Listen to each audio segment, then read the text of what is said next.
बिस्मिल्लाहिर्रहमानिर्रहीम, अस्सलाम वालेकुम। आप सभी का इस्तकबाल है। आप देख रहे हैं दोपहर 4 बजे प्रोग्राम स्पेशल रिपोर्ट। आपका मेजबान मीर हिलाल हांजुरी हाजिर खिदमत। और आज की स्पेशल रिपोर्ट में जहां मुतअद्दिद खबरें हैं, वहीं पर सबसे बड़ी और सबसे अहम खबर सुप्रीम कोर्ट 370 जम्मू कश्मीर मरकजी सरकार और इन्हीं 4 नुकात के आसपास जो आज सुप्रीम कोर्ट के अंदर दफा 370 की पेशी हुई है, 370 की समाअत हुई है, तो इसी मामले को लेकर जो मालूमात है वो हम आप तक पहुंचाने की कोशिश करेंगे। याद ही होगा आपको कि कल सुप्रीम कोर्ट के अंदर मरकजी सरकार की जानिब से एक हलफनामा दायर किया गया, एक एफिडेविट दायर किया गया, जिसमें सरकार ने यह मौकफ इख्तियार किया कि जम्मू कश्मीर में एब्रोगेशन ऑफ आर्टिकल 370 के बाद यहां के हालात पॉजिटिवली चेंज हो गए हैं। स्टोन पेल्टिंग बंद हो गई है, मिलिटेंसी कम हो गई है, G20 का समिट हुआ है और इसी तरह की चीजें जो है वो मरकजी सरकार ने अपने हलफनामे में वहां सुप्रीम कोर्ट के अंदर जमा कराई है। लेकिन आज सुप्रीम कोर्ट के अंदर जब उसकी समाअत हुई तो सुप्रीम कोर्ट ने उसे आउटराइटली रिजेक्ट किया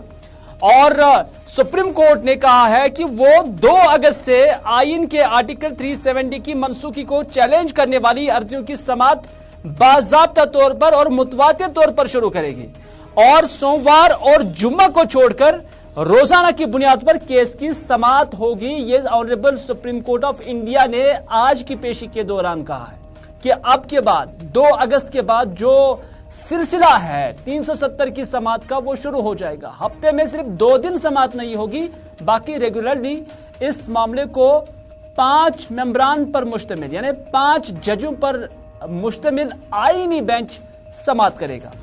आज की समाअत के दौरान अहम बात यह थी कि 2 दरख्वास्त गुजार डॉक्टर शाह फैसल और शैला रशीद ने अपनी दरख्वास्तें वापस लेने की इजाजत मांगी और अदालत ने दरख्वास्त की इजाजत दे दी, यानी उनकी जो दरख्वास्तें थी वो उन्होंने वापस ली है और उसे जो ऑनरेबल कोर्ट है उन्होंने एक्सेप्ट भी किया है। Chief justice of India DY Chandrachud की जेर क़यादत और जस्टिस संजय किशन कौल, जिनका ताल्लुक जम्मू कश्मीर से ही बताया जा रहा है, संजीव खन्ना, BR गवाई और सूर्यकांत पर मुश्तमिल एक आईनी बेंच ने यह भी कहा है कि तमाम फरीकीन को 27 जुलाई तक तमाम दस्तावेजात, तालीफात और तहरीरी गुजारिशात दाखिल करना होंगी। हुक्मनामे में कहा गया है कि आईनी बेंच के सामने दरख्वास्तों की समाअत 2 अगस्त सुबह 10:30 बजे शुरू होगी और फिर मुत्तफरिक दोनों यानी पीर और जुमा को छोड़कर रोजाना की बुनियाद पर कार्रवाई आगे बढ़ेगी। अदालत ने कहा कि एडवोकेट प्रसन्ना और कानवा अग्रवाल मुश्तरका सहूलियत की तालीफात की तैयारी के लिए नोडल वकील होंगे। चूंकि तालीफात पहले से ही तैयार हैं, अगर मजीद इजाफा किया जाए तो इसे 27 जुलाई साल 2023 तक किया जाना चाहिए। नोडल वकील इस बात को यकीनी बनाएगा कि तालीफात की तरतीब और सफाबंदी की जाए, तमाम वकीलों को कॉपियां दी जाए। सॉलिसिटर जनरल तुषार मेहता ने अर्ज किया है अदालत के सामने कि अगर जो मरकज ने नोटिफिकेशन के बाद की तरक्की के बारे में मरकजी हुकूमत के नुक्ते नजर को जाहिर करते हुए एक इजाफी हलफनामा भी दाखिल किया, ताहम उसका ऑनरेबल कोर्ट ने कहा कि आईनी सवाल पर कोई असर नहीं पड़ेगा और इस पर इन्हिसार नहीं किया जाएगा। यह ऑनरेबल कोर्ट की जानिब से कहा गया है। यह पेशरफ आईन के आर्टिकल 370 के मनसूखी के तकरीबन 4 साल बाद आज हुई है, जिसने साबिका रियासत जम्मू कश्मीर को खुसूसी दर्जा दिया था। सुप्रीम कोर्ट में 20 से ज्यादा अर्जियां जेर इल्तिवा हैं, जिसमें मरकजी हुकूमत के आईन के आर्टिकल 370 को मनसूख करने के फैसले को चैलेंज किया गया है, जिसके नतीजे में जम्मू कश्मीर की खुसूसी हैसियत को मनसूख किया गया था। साबिका रियासत को बाद में 2 मरकज के देरी इंतजाम इलाकों में तकसीम कर दिया गया था। 5 अगस्त के रोज आपको याद ही होगा जब ये मामलात आखिरी बार मार्च साल 2020 में दर्ज किए गए थे। सुप्रीम कोर्ट के 5 जजों की आईनी बेंच ने फैसला किया कि दरखास्तों के बीच को 7 जजों के आईनी बेंच के पास न भेज दिया जाए, बावजूद इसके कि कुछ दरख्वास्त गुजारों ने रेफरेंस का मुतालबा किया था। यानी 7 मेंबरी बेंच का उस वक्त मुतालबा किया गया था, लेकिन फिर उस वक्त जो 5 मेंबरी बेंच है उन्होंने उसकी जरूरत नहीं समझी है। अर्ज गुजारों ने इस्तेदलाल किया कि सुप्रीम कोर्ट के 2 फैसले प्रेमनाथ कौल बनाम रियासत जम्मू कश्मीर और कश्मीर संबल प्रकाश बनाम रियासत जम्मू कश्मीर, जो कि 5 जजों की बेंचों ने सुनाए थे और आर्टिकल 370 की तशरीह से निपटाया था। तमाम 5 जजों के बेंच जो इस केस की समाअत कर रही थी ने इस मामले को बड़े बेंच को भेजने से इनकार कर दिया था। यानी हम 2020 का जिक्र कर रहे हैं, ये कहते हुए कि दोनों फैसलों में कोई तजाद नहीं है। दरियास्ता मरकजी वजारत दाखिला ने पीर को एक ताज़ा हलफनामा दाखिल किया जिसमें कहा गया कि दफा 370 की मनसूखी के बाद जम्मू कश्मीर में बेमिसाल इस्तेहकाम और पेशरफ्त देखने में आई है। पत्थरबाजी और स्कूलों की बंदिश माजी की बात बन गई है, ये हिस्ट्री बन गई है। ये सरकार का मौक़िफ़ था जिस पर जो ऑनरेबल जज हैं, ऑनरेबल कोर्ट है, उन्होंने कहा कि वो आईनी बुनियादों पर इस मामले का फैसला करेगी। बहरहाल पब्लिक के अंदर अलग अलग परसेप्शन है इस केस की समाअत को, इसमें की टाइमिंग को लेकर। बाज लोग इससे वेलकम भी करते हैं और समझते हैं कि साल 2024 से इलेक्शन से पहले पहले कुछ अच्छी खबर भी सुनने को मिल सकती है, लेकिन बाज लोग इसे दूसरे निगाह और नजरियात से भी देखते हैं। तो कुल मिलाकर पब्लिक के अंदर इस मामले को लेकर एक मिला जुला रद्द-ए-अमल जो है या मिला जुला सोच जो है वो सामने आ रही है। लेकिन आज जो वकील यहां पर, जो वकील सरकार की जानिब से यहां पर पेश हुए, उनका नुक्ता नजर क्या है, आइए आपकी नजर करते हैं।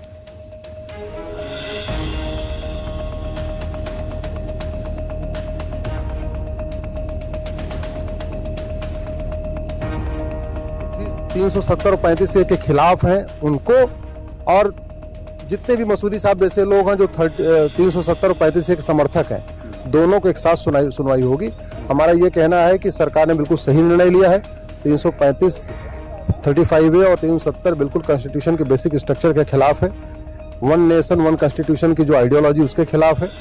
एक टेम्परेरी प्रोविजन था जो आया चला गया, इसलिए इनकी याचिकाएं खारिज होनी चाहिए जो दोबारा फिर से 370 को बहाल कराना चाहते हैं और 35A को बहाल कराना चाहते हैं। पहली बात तो 370 एक टेम्परेरी प्रोविजन था, वो खत्म हो गया। 370 को जो एब्रिगेशन हुआ है उसके खिलाफ जो जम्मू कश्मीर की पॉलिटिकल पार्टीज या जो स्टेक होल्डर्स है उनकी जानिब से जो डिफेंस लॉयर है उन्होंने क्या कुछ कहा है, आइए उनका नुक्ते नजर भी सुनते हैं। कॉन्स्टिट्यूशन बेंच के सामने रखे गए थे, जिसमें एक एप्लीकेशन थी जिसमें शाला रशीद और शाह फैसल की एप्लीकेशन थी कि हम विथड्रा करना चाहते हैं। उसमें दीगर जो पिटिशनर्स थे उन्होंने कहा हम कंटिन्यू करेंगे, तो ऑनरेबल सुप्रीम कोर्ट ने उसका अलो किया है। और सुप्रीम कोर्ट ने ये कहा साथ साथ कि जो हलफनामा गवर्नमेंट ने दाखिल किया है कि वहाँ ये चेंजेस आई हैं उसको हम कंसीडर नहीं करेंगे, हम इसको कॉन्स्टिट्यूशनल वैलिडिटी पे ही टचस्टोन पे डिसाइड करेंगे। एक अहम सवाल लूंगा सर आपसे, जिस तरह से आज कोर्ट ने कहा कि हम उन मुद्दों पर चर्चा नहीं करेंगे, हम तो संवैधानिक चीजों पर चर्चा करेंगे, तो इससे सरकार ने जो चीजें अपनी रखी हैं उनको आप लोग कैसे देख रहे हैं? केंद्र सरकार ने जो भी रखा है वो तो एक झूठ का बंडल है। झूठ के बंडल को कौन देखेगा, वो तो सब मैनेज्ड है, एवरीथिंग इज मैनेज्ड। ऐसा कुछ वहाँ है नहीं है। वहाँ डेवलपमेंट क्या वहाँ अबतरी हुई है, वहाँ बुरी हालत हुई है, लेकिन कॉन्स्टिट्यूशनल इशू पे कॉन्स्टिट्यूशनल बेंच जो है वो इन चीज़ों से ना तो इन्फ्लुएंस होता है और ना ही उसे कोई फर्क पड़ता है। जम्मू कश्मीर के तमाम आवाम गुलिस्तान JK 24/7 के जरिए आपको देख रही है, उन्हें कितना भरोसा दिलाना चाहते हैं कि इस 370 और 35A में क्या डेवलपमेंट आ सकते हैं आने वाले समय में? देखें, ये तो ज्योतिषी भी नहीं बता सकता कि सुप्रीम कोर्ट क्या करेगा। हमारा काम है अपना पक्ष रखना, हम अपनी दलीलें रखेंगे। हम ये तो नहीं कुछ कह सकते कि सुप्रीम कोर्ट क्या फैसला करेगा। ये तो मैं एक प्रोफेशनल के हिसाब से कितनी उम्मीद है आपको? के हिसाब से हमें पूरी उम्मीद है कि ये गैर आईनी तरीके से हटाया गया, गैर कानूनी तरीके से। और एक तरफ दफा 370 की सुनवाई ठीक 4 साल के बाद तकरीबन सुप्रीम कोर्ट की सबसे बड़ी अदालत जो सुप्रीम कोर्ट मुल्क की है वहां पर हुई है, जिसको लेकर पब्लिक के अंदर एक अच्छा जेस्चर जो है पाया जा रहा है। लेकिन दूसरी जानिब मादरे मेहरबान की 23rd जो डेथ एनिवर्सरी है उसकी निस्बत से आज नेशनल कॉन्फ्रेंस की जानिब से एक तकरीब मुनक़्क़िद हुई है और इस हवाले से नसीम बाग श्रीनगर के अंदर जो ये तकरीब हुई है और उसके बाद जब मीडिया नुमाइंदों से उमर अब्दुल्ला ने सवालों का जवाब दिया तो उसमें उमर अब्दुल्ला ने कहा कि ये कोइंसिडेंस है। उमर अब्दुल्ला कहना क्या चाहते हैं वो यही कि एक तरफ मादरे मेहरबान के हवाले से दुआया मजलिस और दूसरी जानब दिल्ली के अंदर सुप्रीम कोर्ट के अंदर 370 की सुनवाई हुई और उन्होंने कहा कि ये कोइंसिडेंस है। इधर हमने मादरे मेहरबान का दिन माया, उधर सुप्रीम कोर्ट के चीफ जस्टिस ने 370 की डेट रखी है। हम उम्मीद करते हैं कि मुअज़्ज़ज़ अदालत इंसाफ करेगी, ये उमर अब्दुल्ला का कहना है।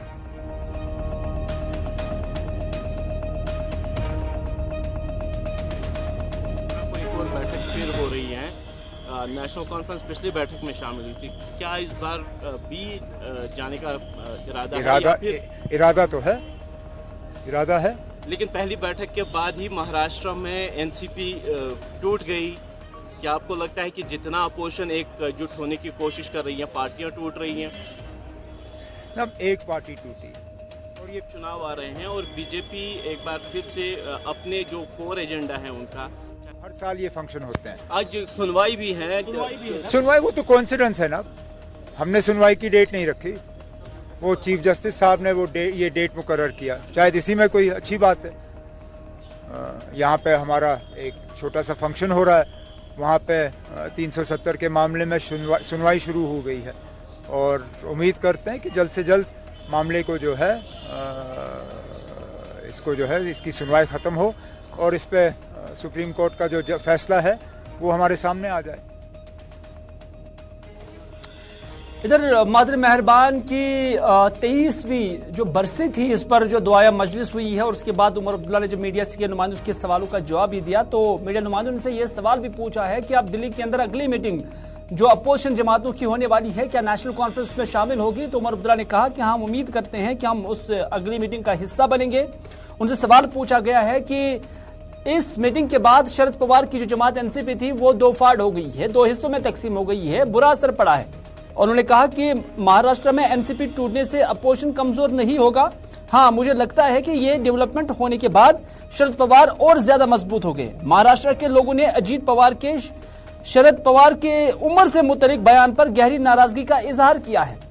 उमर अब्दुल्ला ने यह भी कहा कि बीजेपी के एजेंडे को हम पसंद नहीं करते हैं, ताहम उन्हें हक है कि वो अपने एजेंडे को लेकर अवाम के दरमियान जाए और वोट हासिल करे।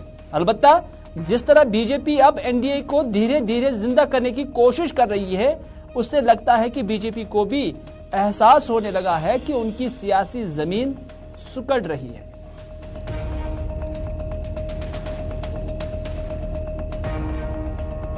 अपोजिशन यूनिटी की बात हो रही है, 17 को एक और बैठक फिर हो रही है। नेशनल कॉन्फ्रेंस पिछली बैठक में शामिल हुई थी, क्या इस बार भी जाने का इरादा है या फिर? इरादा है। लेकिन पहली बैठक के बाद ही महाराष्ट्र में एनसीपी टूट गई। क्या आपको लगता है कि जितना अपोजिशन एकजुट होने की कोशिश कर रही है, पार्टियां टूट रही हैं? अब एक पार्टी टूटी और ये पहली बार नहीं हुआ है, इससे पहले भी पार्टियां टूट चुकी हैं। कांग्रेस को मध्य प्रदेश में तोड़ा गया, क्या उससे पहले किसी ऑपोजिशन मीटिंग की जरूरत थी? ये सिलसिला चलता आया है, आगे भी चलता रहेगा। लेकिन मुझसे अगर आप पूछें तो पॉलिटिकली मुझे नहीं लगता है कि पार्टी टूटने के बाद शरद पवार साहब कमज़ोर हो गए हैं। उल्टा मुझे लगता है कि वो और ज़्यादा मजबूत हो गए हैं। और खासकर जिस तरह के बयानात आए अजीत पवार साहब की तरफ से, जो उन्होंने शरद पवार साहब की उम्र को लेके बात की और कहा कि इससे पहले ही उनको रिटायर हो जाना चाहिए था, मुझे लगता है कि महाराष्ट्र के लोगों ने इस चीज़ को बिल्कुल पसंद नहीं किया होगा और नतीजे आपके सामने आएंगे जब लोगों को वोट देने का मौका मिलेगा।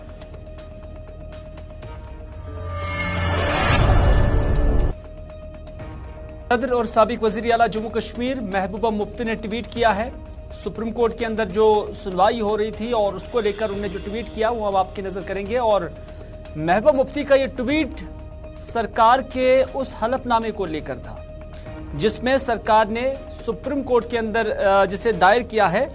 और महबूबा मुफ्ती लिखती हैं कि हुकूमत के हलफनामे पर भरोसा न करने का मुअज़्ज़ज़ सुप्रीम कोर्ट का फैसला साबित करता है कि इसके पास आर्टिकल 370 को गैर कानूनी तौर पर खत्म करने का जवाब पेश करने की कोई मंतकी वजाहत नहीं है, क्योंकि सुप्रीम कोर्ट की जानिब से उन दलाइल को मुस्तरद किया गया है जिसमें सरकार ने एफिडेविट के जरिए कहा था कि एब्रोगेशन ऑफ आर्टिकल 370 के बाद जम्मू कश्मीर के अंदर कुछ डेवलपमेंट्स हुई है, पॉजिटिव डेवलपमेंट्स हुई है, स्टोन पेल्टिंग बंद हो गई है, मिलिटेंट से रुक गई है, हालात सुधर गए हैं। तो महबूबा मुफ्ती ये कहती हैं कि ये साफ दलील है कि बीजेपी के पास कोई जवाजियत नहीं है। ये कहते हुए कि इस बारे में जायज खदशात हैं कि सुप्रीम कोर्ट ने अपने दौरे के बाद आर्टिकल 370 को इतनी संजीदगी के साथ क्यों उठाया। कश्मीर 4 साल तक खामोश रहने के बाद रोजाना की बुनियाद पर केस की समाअत का फैसला बदगुमानी को जन्म देता है। उम्मीद है कि इस मुल्क का आईन जिसकी अदलिया कसम खाती है इक़्तिदार की कुर्बान गाह पर कुर्बान नहीं होगा, ताकि इन लोगों के इज्तिमाई ज़मीर को मुतमईन किया जाए जो इस मामले के बारे में बहुत कम जानते हैं।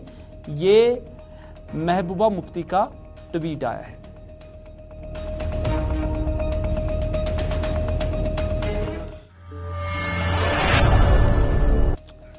इधर जम्मू कश्मीर से ताल्लुक रखने वाले और साबिक रिटायर्ड जज और नेशनल कॉन्फ्रेंस के सीनियर लीडर और MP retired justice Hasnain Masoodi का भी इस हवाले से कमेंट सामने आए हैं, जो आज सुप्रीम कोर्ट के अंदर पेश हुए थे।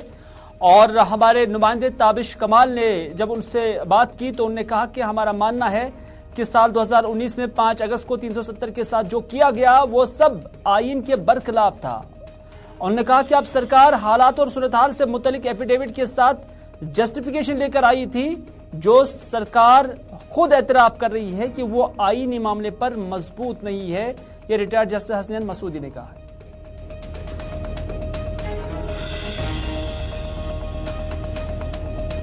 मसूदी साहब हैं सर, आज आप लोग पहुंच गए हैं और सरकार ने भी अपना हलफनामा दायर किया है, किस तरह से देख रहे हैं? देखिए, वो सप्लीमेंट्री एफिडेविट है और उन्हें कुछ फैक्ट्स वगैरह और स्टैटिस्टिक्स कुछ दी हुई है, तो उसका मतलब कि इन्हीं मुद्दों को हमारा मुकाबला नहीं कर सकते। और हमारा ये मानना है कि जो कुछ 2019 को किया गया वो सारा आइन के उल्लंघन में, आइन को रोनते हुए किया गया और वो सारा आइन के मुनाफी है।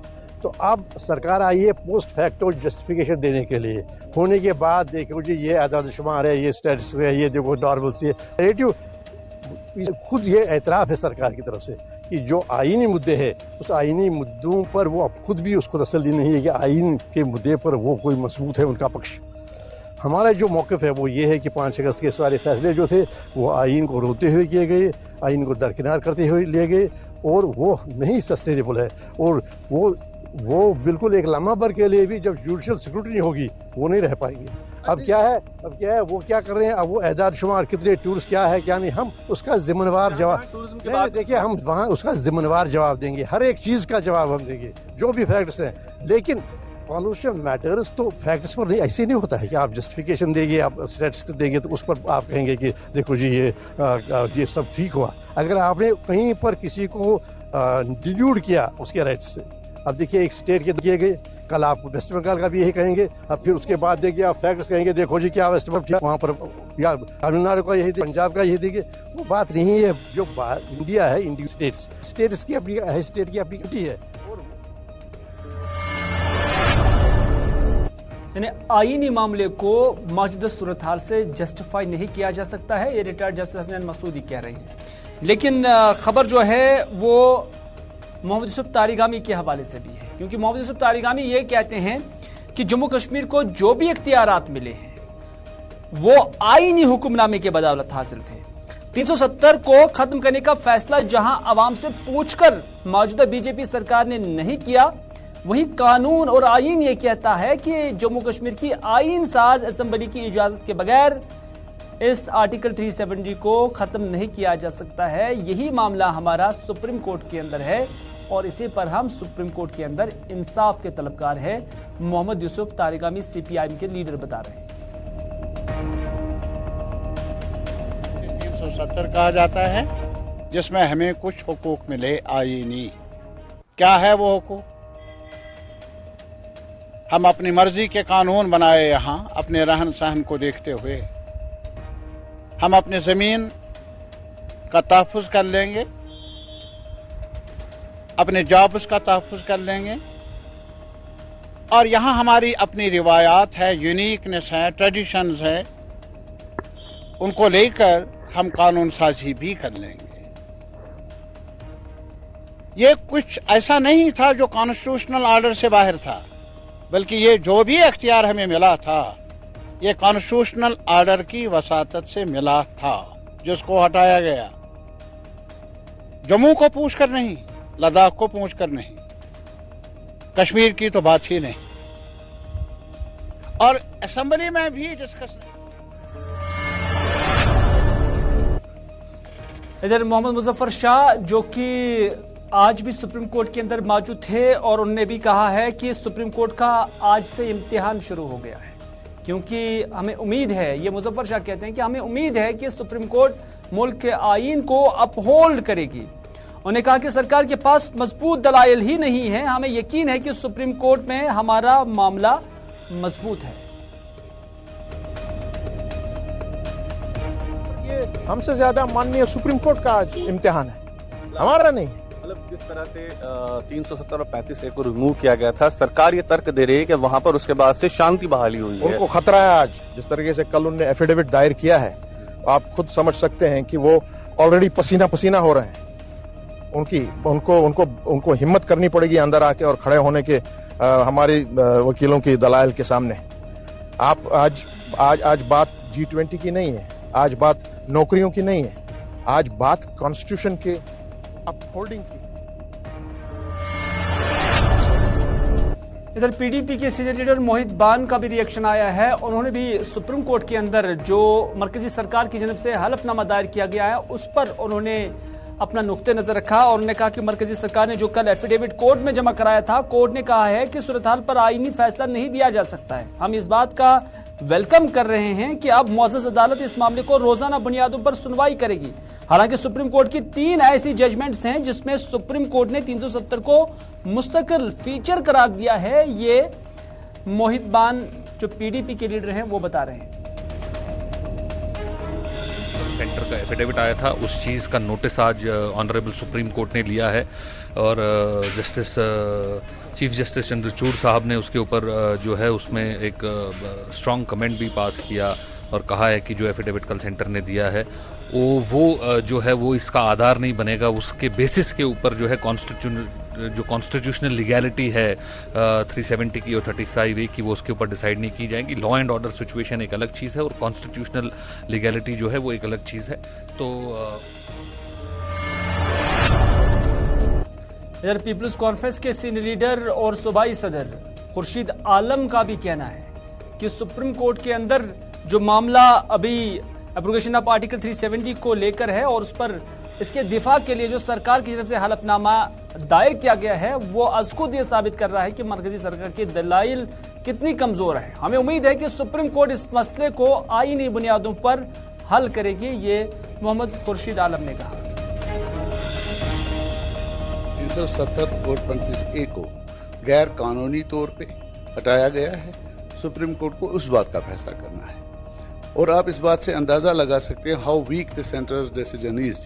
जो उन्होंने कल एफिडेविट पेश किया सुप्रीम कोर्ट में, वो पोस्ट 370 एब्रोगेशन डिफेंस दे रहे हैं कि यहाँ जी लॉ एंड ऑर्डर ठीक हो गया, यहाँ जी सड़कें बन रही हैं। So the question is not कि 370 उठाने के बाद के जो हालात और वाकयात हैं वो मसला नहीं है।